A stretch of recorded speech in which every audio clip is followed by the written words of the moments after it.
Hi, this is Mac Lacy, and I am at the Travel South International Showcase in New Orleans, Louisiana, and I'm speaking with Lieutenant Governor Jay Dardenne from the state of Louisiana. And Lieutenant Governor, let me just say to start off that I just saw something at this breakfast that I have never seen before. I saw a Lieutenant Governor lead the second line into the room and then do a 20-minute PowerPoint to a tourism crowd, and that's a first for me.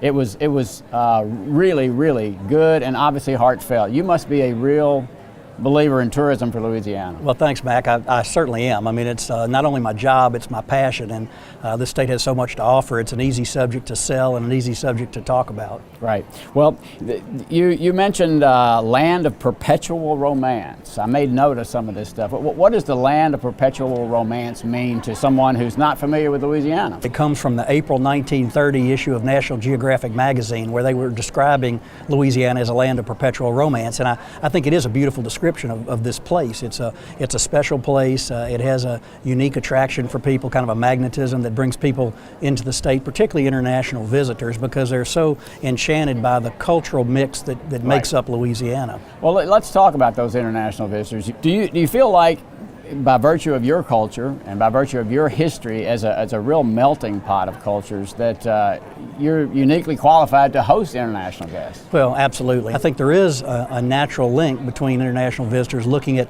America and seeing a place like Louisiana that they really see a lot of themselves in the state.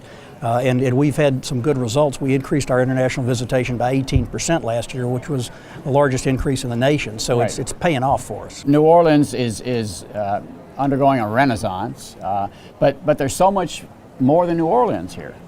Well, that's right. And, you know, New Orleans is the magnet. It's what Sure. gets people here, and it's where people usually are going to fly into that are international travelers. But one of our big missions, and one of the things I talk about a lot, is the need to convince people to extend their stay and see other parts of Louisiana, because you can reach pretty much every part of Louisiana in about a 4-hour drive from New Orleans. Well, I'm going to let you mention one of those because it was in your program today. Poverty Point. Poverty Point. That's one I haven't been to yet. What's the significance of Poverty Point? Poverty Point is on the map because 3,500 years ago, Native Americans lived there in a very sophisticated, civilized society that remains visible from an archaeological standpoint today. And it's just been named a World Heritage Site. 22nd place in America, 1,001 place on the planet that has that UNESCO designation, which we really believe is going to transform a very sparsely populated, relatively poor part of Louisiana into a place that people are going to want to come see. Well, a lot of these international visitors come from cultures much older than ours in the United right. States, and I think a 3,500-year-old attraction is probably going to have some power with them. I think so, and very rare in the United States, obviously. Absolutely. And to have it designated as a World Heritage Site on the par with, say, the Grand Canyon, the Statue of Liberty, just to name a couple in America, but a different kind of experience.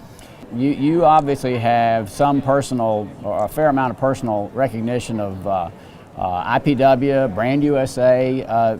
You seem to have a pretty good working knowledge for Lieutenant Governor of tourism. Talk about the international market, Brand USA, and what that's done for Louisiana. We've had a tremendous partnership with Brand USA that's enabled us to reach some of these international marketplaces that we otherwise would not be in because of the matching support of Brand USA. To host Travel South International is huge for us, and That's great. to be here Yeah. in New Orleans, we think it's a great event, obviously, and there is a lot of business being transacted behind us right now. Absolutely. As these folks are talking amongst themselves about how to bring people to their respective venues. When you're with people who aren't familiar with the state, what's the first thing you say to them? What's the first thing you tell somebody about Louisiana? I tell them that they're in a place unlike anywhere else in the United States of America, with a unique culture and a unique heritage and sense of preservation that is rare among the 50 states. And I like to use the phrase I talked about today in describing New Orleans as being a broader description of Louisiana, and that is it's a poetic city with a prosaic population. And I think that's a beautiful description of what the ambiance that you find in Louisiana, and that makes us so attractive to the visitor. Well, that's an apt description, and your program this morning was really outstanding, and I know you sold a lot of international tour operators on coming to your state. I hope so. Thanks, Mac. Thank you.